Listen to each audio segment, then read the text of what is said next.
जो लोग कहते थे कि ईरान को युद्ध में रूस से मदद नहीं मिल रही है, वो अब ये जान ले कि रूस ईरान को जबरदस्त खुफिया मदद कर रहा है।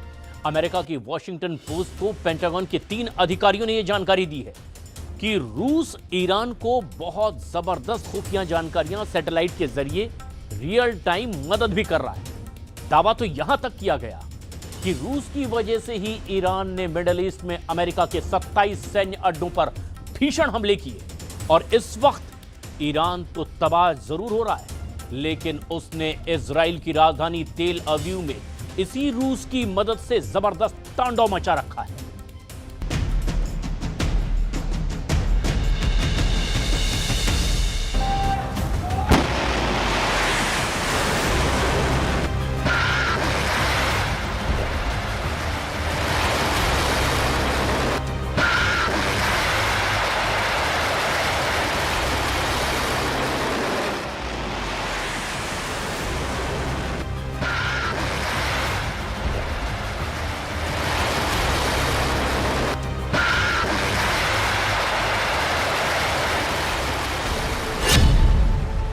सातवें दिन हमलों की सुनामी, तेहरान में तांडव, तेल अवीव में तबाही। ईरान, अमेरिका और इजराइल युद्ध अपने चरम पर पहुंच चुका है। युद्ध के 7वें दिन अमेरिका और इजराइल ने ईरानी मिसाइलों की रीढ़ तोड़ने का दावा किया, जबकि ईरान ने पश्चिम एशिया में अमेरिका के मुस्लिम दोस्त मुल्कों पर तूफानी हमले मिसाइल और ड्रोन से करने का दावा किया। कतर, बहरीन, यूएई और इराक में भी ईरान ने हमलों से तूफानी तबाही मचाई है। दावों के मुताबिक मिडिल ईस्ट में कई देशों के तेल भंडार धू धू कर जल रहे हैं।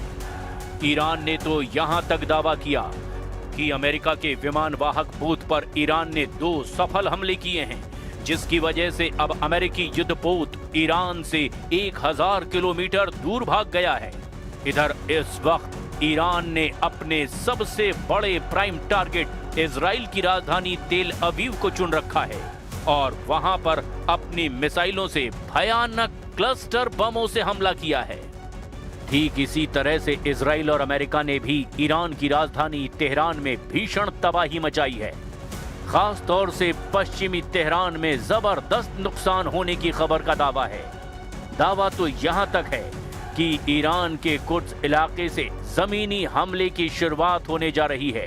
कुछ रिपोर्ट्स में दावा किया गया कि ईरान की IRGC के कमांडर और ईरान के विदेश मंत्री अब्बास अराक्ची ने कहा कि हम बेसब्री से इंतजार कर रहे हैं अमेरिका जमीन पर आकर ईरान पर हमला करे, हम उन्हें कुचल कर रख देंगे।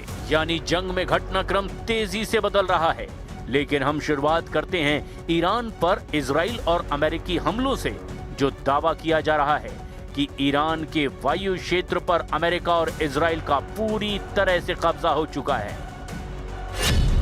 ईरान में बरसे अंगारे, 90% मिसाइलें तबाह। अमेरिका और इजराइल की तरफ से जारी की गई तस्वीरों को जरा गौर से देखिए। इसमें ईरान की मिसाइलों, ड्रोन और लॉन्चरों को तबाह किया जा रहा है। दावों के मुताबिक अभी तक ईरान के 31 प्रांतों के 130 से ज्यादा शहरों पर भीषण हमले हो चुके हैं। इजरायली वायुसेना ने तेहरान पर व्यापक स्तर के हमलों की नई लहर शुरू कर दी है। इजराइल का दावा है कि उन्होंने ईरान के 80% हवाई रक्षा तंत्र और मिसाइल लॉन्चर को तबाह कर दिया है। अमेरिकी नौसेना ने हिंद महासागर में ईरान के युद्धपोत IRIS डेना को भी टॉर्पीडो से डुबो दिया है। अमेरिका ने ईरान के एकमात्र ड्रोन वाहक जहाज शाहिद बघेरी को भी समुद्र में निशाना बनाने का दावा किया और वीडियो जारी कर दिया है। ईरान के एकमात्र ड्रोन कैरियर जहाज शाहिद बघेरी से ही ईरान के ड्रोन टेक ऑफ करके हमले कर रहे हैं। 7वें दिन तक इजराइल और अमेरिका ने ईरान के खिलाफ अब तक की सबसे बड़ी हवाई मुहिम का हमला किया है। इजरायली रक्षा बलों के चीफ ऑफ स्टाफ के मुताबिक अब तक लगभग 3500 से ज्यादा हवाई हमले हो चुके हैं।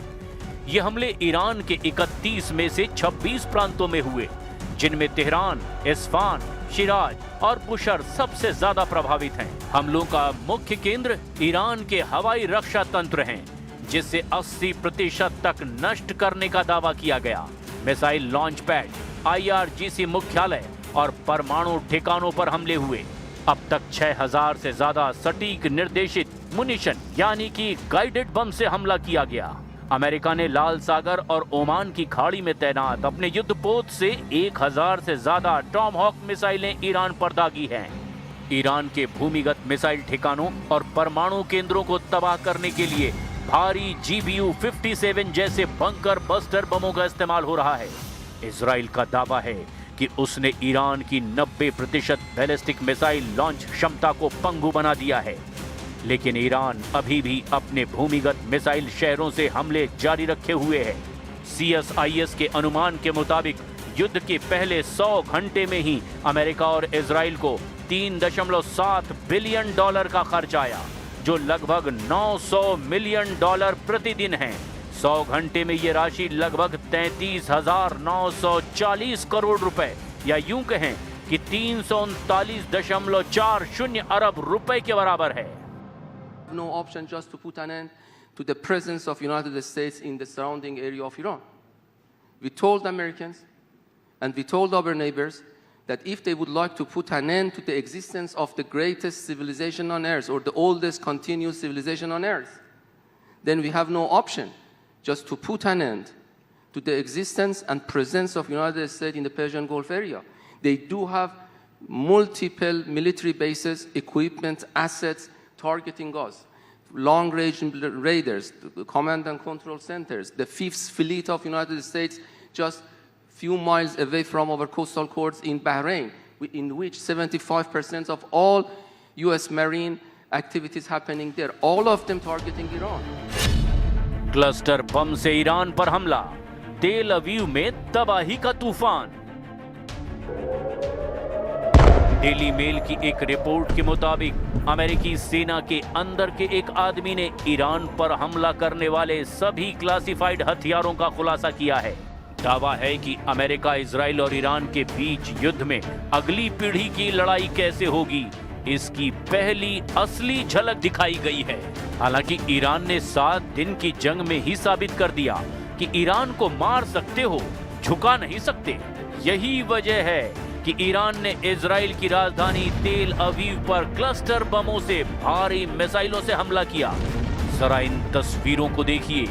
तेल अवीव के आसमान में ईरानी क्लस्टर बम से भारी मिसाइलें कैसे कोहराम मचा रही हैं।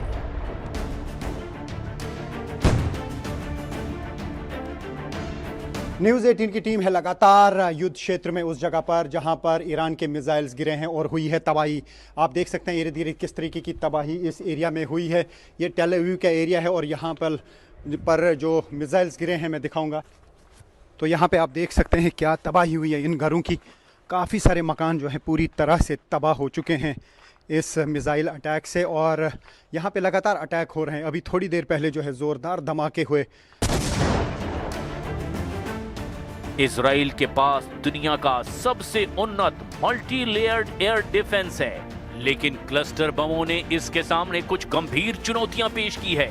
इजरायली रक्षा बलों और इजरायली मीडिया ने पुष्टि की कि ईरान ने तेल अवीव और मध्य इजराइल को निशाना बनाकर ऐसी बैलिस्टिक मिसाइलें दागी जिनमें क्लस्टर वॉरहेड्स लगे थे। ये मिसाइलें जमीन से टकराने से पहले ही हवा में फट गईं और उनसे दर्जनों छोटे बम निकले जो लगभग 8 किलोमीटर के दायरे में फैल गए और फिर भारी तबाही मचाई। अब आप ये भी जान लीजिए कि इजराइल पर हमला करने के अलावा ईरान ने पश्चिम एशिया में कहां-कहां भीषण हमले किए हैं।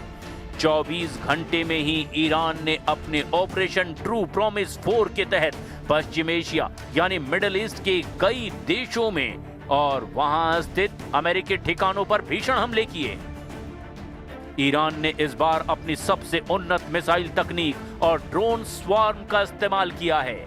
फत्ता 2 हाइपरसोनिक मिसाइल से ईरान का दावा है कि इन मिसाइलों ने इजराइल के डेविड स्लिंग और एरो 3 डिफेंस सिस्टम को भी चकमा देकर तेल अवीव के सैन्य मुख्यालय को निशाना बनाया। लंबी दूरी की खैबर शिकन बैलिस्टिक मिसाइल ने जॉर्डन और सऊदी अरब की सीमाओं के पास भीषण तबाही मचा दी है। शाहिद 238 जेट आत्मघाती ड्रोन ने तेज गति से इराक में अमेरिकी बेस में तबाही मचाई। ईरान के हमले में इराक के अल असद एयरबेस में अमेरिका के 2 C-130 परिवहन विमान और एक हैंगर पूरी तरह से नष्ट हो गए। इजराइल के नेवातीम एयरबेस के रनवे को भी भारी नुकसान पहुंचा है और अब देखना होगा कि आने वाले घंटों में ईरान, अमेरिका और इजराइल एक दूसरे पर कहां-कहां और किन-किन हथियारों से हमले करते हैं।